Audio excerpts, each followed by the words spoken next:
تملكتنا فلما كندار استاتتم زينا انه مفللاي مرحنة حوحات كند مقنياتو مفرام وعلي سلام بريتريا مخانو دكتور دبرتسين قبر ميكايل مزني وهمانتريان استوهالي ميديا وزنبرم تنحيت قاليصام بزرزر كنرينا في ጸጥታ ዞባ ምምሕዳር ምብራቕ ትግራይ ኣብ ኬላ ብዕጡቓት ትድል ኣለኻ ተባሂሉ ከም ዝተዓገተ ተገሊጹ ህዝቢ ትግራይ ኮነ ተባሂሉ ክርዕድ ዝገብሩ ዘለዉ ኣካላት ብሕጊ ክሕቶት ይግባእ ክብሉ ኪዳን ንብሔራዊ ድሕነት ገሊፀን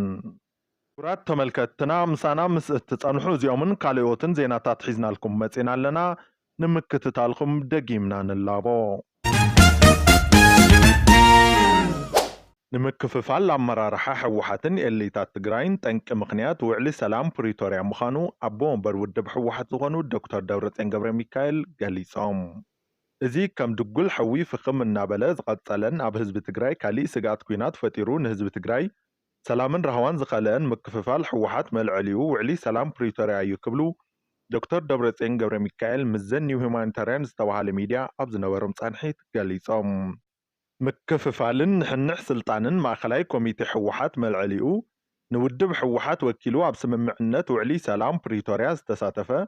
ዋይተ ጌታቸው ረዳ ዝተመርሐ ጉጅለ እንታይ ክፍጽምን እምቢ ክብልን ከም ዘለዎ ብዝግባእ ከይተደራደረ ትእዛዝ ተቐቢሉ ምምጽኡ ስዒቡ ዝተፈጠረ ምዃኑ ኣቦ ወንበር ውድብ ሕወሓት ዶክተር ደብረጽዮን ገብረ ሚካኤል ገሊጾም ኣይተ ጌታቸው ረዳ ናብ ደቡብ ኣፍሪካ ሒዞሞ ዝተጓዓዙ ተደራዳሪ ጉጅለ ብኩናት ንዝዓነወት ትግራይ እቲ ኩናት ጠጠው ንከብል ጥራይ እምበር ካብኡ ብዘዘለለ ካብ ኩናት ጠጠው ምባል ወፃኢ ዝዓበየን ዝነኣሰን ነገር ክፍጽም ልኡኽቶ ኣይተዋሃበን ዝበሉ ኣቦ ወንበር ውድብ ሕወሓት ዝኾኑ ዶክተር ደብረጽዮን ገብረ ሚካኤል መንግስቲ ክልል ትግራይ ዘፍርስ ትእዛዝ ከይተረፈ ተቐቢሎም ወፅዮም ብምባል ነቲ ብኣይተ ጌታቸው ረዳ ዝተመርሐ ተደራዳሪ ጉጅለ ኮኒኖሞ ኣብቲ ስምምዕነት ውዕሊ ሰላም ፕሪቶርያ ዝተቐመጡ ኩሎም ውዕልታት ብፌደራል መንግስቲ ኢትዮጵያ ዝተቀረጹ እዮም ዝበሉ ዶክተር ደብረጽዮን ገብረ ሚካኤል በቀሊል ቋንቋ ትእዛዝ ይኹም ተቀበሉ ዘለኹም እምበር ትደራደሩ ኣይኮንኩምን ዘለኹም ክንብል ነቶም ብኣይተ ጌታቸው ረዳ ዝተመርሑ ተደራደርቲ ጉጅለ ነጊርናዮም ኢና ክብሉ ወሲኾም ሓቢሮም ይኹን ዳ እምበር ዋላ ምስ ጉድለታቱ እቲ ውዕሊ ሰላም ፕሪቶርያ ባዕሉ ክፍጸም ከም ዘይከኣለ ብምግላጽ ንሶምን ጉጅለኦምን እቲ ስምምዕነት ብምልእነት ክትግበርን ተፈጻሚ ክኸውንን ከም ዝሕግዙን ድልው ምዃኖምን ኣረዲኦም ሕወሓት ብውዕሊ ሰላም ፕሪቶርያ መሰረት ምውፃዕ ጥቃት ሓይልታት ኣምሓራን ሰራዊት ኤርትራን ካብ ትግራይ ቅድሚ ሰራዊት ትግራይ ዕጥቂ ምፍትሑ ተፈጻሚ ክኸውን ከም ዘለዎን ተመዛበልቲ ዝምለስሉ ምቹው ሃዋህው ምፍጣርን መረፃ ዝካየደሉ ዓውዲ ምድላውን ዝበሉ ጉዳያት ሕዚ እውን ኣበርቲዖም ከም ዝሓቱ ገሊፆም ዋላ እኳ ብዶክተር ደብረጽዮን ዝምራሕ ክንፊ ሕወሓት ሓይልታት ኣምሓራ ካብ ትግራይ ንክወፁ ግቡእ ጸቕጢ ከም ዘገበረ ብኣይተ ጌታቸው ረዳ ንዝምራሕ ግዝያዊ ምምሕዳር ትግራይ እንተወቐሱ እቲ ግዝያዊ ምምሕዳር ትግራይ ብወገኑ ውዕሊ ሰላም ፕሪቶርያ ብምጥሓስን ድንበርን ዶባትን ከኽብርን ብዘይምኽኣሉ ንፌደራል መንግስቲ ኢትዮጵያ ክወቅስ ይስማዕ ኣባል ስራሕ ፈጻሚ ኮሚቴ ሕወሓት ዝኾኑ ዶክተር ኣብርሃም ተኸስተ ብወገኖም ቀዳማይ ሚኒስተር ኣብይ ኣሕመድ እንተደልዮም ብሓንቲ መፀዋዕታ ሕቶታትና ምምላስ ምኽኣሉ ነይሮም ብምባል ብዕጡቓት ሓይልታት ኣምሓራ ተታሒዞም ብዛዕባ ዘለዉ ከባብታት ምዕራብ ትግራይ ተዛሪቦም ዶክተር ደብረጽዮንን ጉጅለኦምን ቅድሚ ተመዛበልቲ ናብቲ ብጸላኢ ተታሒዙ ዘሎ ምዕራብ ትግራይ ምምላሶም ኩሉ ነገር ናብ ጥቅምቲ 24/2013 ዓመተ ምህረት ይመለስ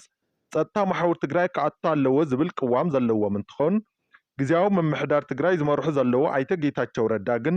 ምስቲ ፌደራል መንግስቲ ዘቕረቦ ብዜካ ናይ ምምሕደራን ጸጥታን ማሕበር ተመዛበልቲ ክምለሱን ክሳብ መሰል ዓርሰ ውሳነ ዝካየድ ወይ ከዓ ሪፈረንደም ዝካየድ ድማ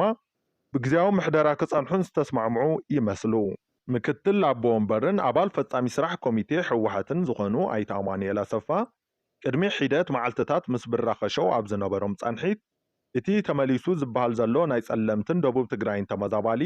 ናይ ትግራይ ምሕደራን ጸጥታ ማሕበርን ኣብቲ ቦታ ስለ ዘየለ ካብ ግፍዕን ሓሳርን ከም ዘይተናገፈን ደቁ ከይተረፈ ብኣምሓርኛ ንክመሃሩ ይግደዱን ሰላሕታ ምጥፋእ መንነት ይፍጸመሎምን ከም ዘሎ ድሕሪ ምግላጽ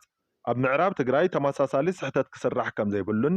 ብውዕሊ ሰላም ፕሪቶርያ መሰረት ኩሉ ናብ ቅድሚ ጥቅምቲ 24/2013 ዓመተ ምህረት ዝነበሮ ኩነታት ክምለስ ከም ዝግባእን ናይ መንነት ሕቶ እንተልዩ ድማ ፈለማ ብክልል ምክር ቤት ተላዒሉ ናብ ፌደሬሽን ኣፈ ጉባኤ ክኸይድ ከም ዘለዎን ምግላጾም ዝዝከር እዩ ወሲኾም እውን ትግራይ ቤት ምክር ክልል ተወከልቲ ፓርላማን ፌደሬሽንን ኣብ ዘይብላ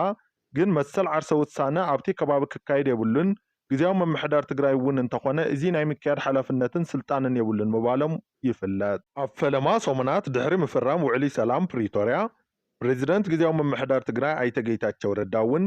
ጊዜያዊ ምምሕዳር ትግራይ ሪፈረንደም ወይ ከዓ መሰል ዓርሰ ውሳነ ናይ ምክያድ ስልጣን ከም ዘይብሉን ድሕሪ መረፃ ስሩዕ መንግስቲ ምስ ተተኸለ ክኸውን ከም ዝግባእን ገሊፆም ምንባሮም ዝዝከር እዩ። ህዝቢ ትግራይ ኮነ ተባሂሉ ክርዕድ ዝገብሩ ዘለው ብሕጊ ክሕተቱ ይግባእ ክብላ ኪዳን ተጋሩ ንብሔራዊ ድሕነት ገሊፀን።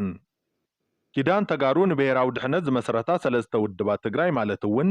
ውድብ ናጽነት ትግራይ ውናት፣ ብሔራዊ ባይቶ ዓባይ ትግራይ ባይቶና፣ ዓረና ትግራይ ንዲሞክራስን ላዕላውነትን ዓረና ሎሚ ኣብ ዝሃበኦ እዋናዊ መግለጺ መንግስቲ ንምፍራስ ማህተም ዝምንጥሉን ዘለዎ ኣካላት እቲ ህዝቢ ይኾነ ኢሉ ክቃወሞም ከም ዝግባእ ሓቢረን። ኣብቲ ሎሚ ዝተዋሃበ መግለጺ ካብ ዝተልዓሎ ሓሳባት እንትንርኢ ውድብ ሕወሓት ሰራዊትና ናብ ናይ ግሉ ጥቕሚ ጎቲቱ ብምእታው ህዝቢ ናብ ራዕዲ ክኣትው ይገብር ኣሎ። ናብ ህዝቢ ብረት ክትኩስ ብጀነራላትና ትእዘዝ ዘለኻ ሰራዊትና ነዚ ዝእዝዝ እምቢ ብምባል ናብ ወለድኻ ብዘይምትኳስ ዜግነታዊ ሓላፍነትካ ተዋፃእ። ገለገለ ኣመራርሓ ሰራዊት ናይ ህዝቢ ውሳነ ዘይኮነስ ኣብ ቤት ጽሕፈት ሕወሓት ዘሎ ጉጅለ ዝሃቦ ውሳነ ክትግበር እዮም ዝጽዕሩ ዘለው። እቲ ዘውደቐና ሓይሊ ናብ ስልጣን ብምምላስ ጸገም ትግራይ ይፍታሕ እዩ ኢልና ኣይንኣምንን። ጀነራላትና ካብ ህላዊ ትግራይ ወሪዶም ንሓደ ጉጅለ ምውጋኖም ንቁመና ጅግና ሰራዊትና ዘይውክል እዩ። ስልጣን ብሓይሊ ንሓደ ጉጅለ ንምሃብ ማህተም ዝምንጥሉ ዘለው ኣካላት ካብ ስርሖም ክቆጠቡ ይግባእ። ኣብ መንግስታዊ ስልጣን ተቐሚጦም ጸረ ጊዜያዊ ምምሕዳር ትግራይ ዝሰርሑ ኣካላት ምምሕዳራዊ ስጉምቲ ክውሰደሎም ይግባእ። ትግራይ ናብዚ ውድቀት ዘብፅሓ ውድብ ደጊፎም ዝንቀሳቐሱ ዘለው መራሕቲ ሰራዊት ተግባሮም ክኹነን ይግባእ። ድሕሪ ውዕሊ ሰላም ፕሪቶርያ ስርዓተ ምሕደራና ቀልጢፉ ክስተኻኸል ይግባእ እኳ እንተነበረ እዚ ንከይኸውን ዝሰርሑን ስልጣን ካብ ኢዶም ንከይወፅእ ህዝቢ ዘርዕዱ ኣካላት ኣለው። ንሕና ሕወሓት ኢና ዝብሉ ኣመራርሓ ሰራዊት ብቑሉዕ ነቲ ሰራዊት የፍርስዎ ከም ዘለው ክፍለጥ ይግባእ። ጸገም ትግራይ እናርኣዩ ብርሑቕ ዘማዕድው ዘለው ተጋሩ ስቕቶም ከብቅዕን ህዝብና ካብቲ ዝመጽእ ሓደጋ ናይ ምሕላው ሓላፍነቶምን ክዋፅኡ ይግባእ። ብምኽንያት ስደት ኣብ ባሕሪ ዝተሓሉ ተጋሩ ዝተሰማዓና ሓዘን እናገለጽና ንመላእ ቤተሰብ ብምጽንዕናዕ ንምነ።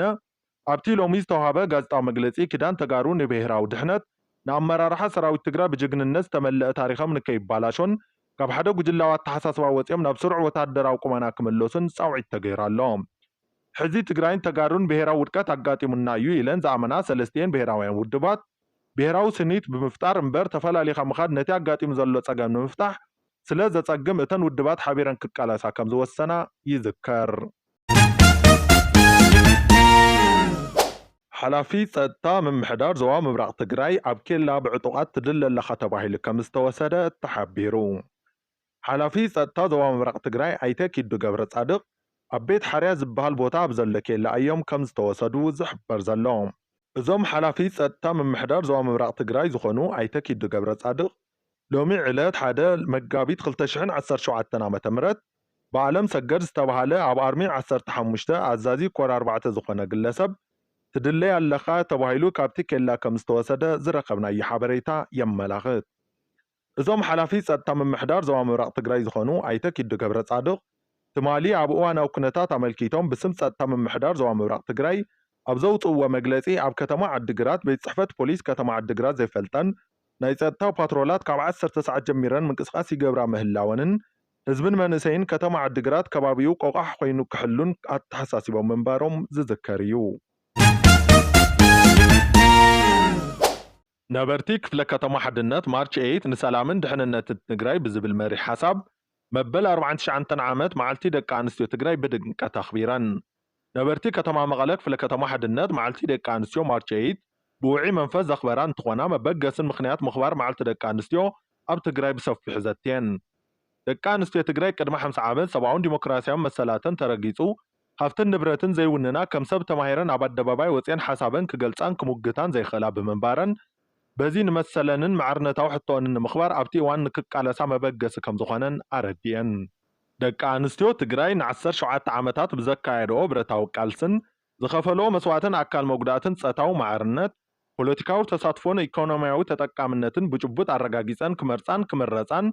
ክምርሓን ክመርሓን ከም ዝኽኣላ ነቲ በዓል ኣመልኪታ መልእኽቲ ዘሕለፈት ተጋዳሊት ኣልጋነሽ ደባልቀው ገሊጻ። በዚ ድማ ደቂ ኣንስትዮ ትግራይ ካብ ክልል ክሳብ ሃገር ዝተዘርግሐ ቁጠባዊ ማሕበራዊ ፖለቲካውን ረብሓታት ደቂ ኣንስትዮን ህዝብታትን ኣብ ምርግጋጽ ጀመርትን ዓበይትን ግደ ከም ዘበርከታን ኣብ ሕድሕድ ዓወት ዝተኸበሩ መዓልቲ ደቂ ኣንስትዮ ማርች 8 ጎሊሆም ከም ዝረኣዩን ኣዘኻኺራ። እንተኾነ ግን ሎም ዓመት መዓልቲ ደቂ ኣንስትዮ ትግራይ እንትኽበር ብሰንኪ ብሽም ለውጢ ደለይቲ ኢና ባህልቲ ኣብ ጎኒ ጸላእቲ ዝተሰለፉ ዕሱባት ተላእኽቲ ነጻነት መሰልን ክብርን ደቂ ኣንስትዮ ኣብ ሕቶ ምልክት ስጋት ኣትዩ ኣብ ዘለሉ ኩናት ምዃኑ እተን ነበርቲ ሓቢረን።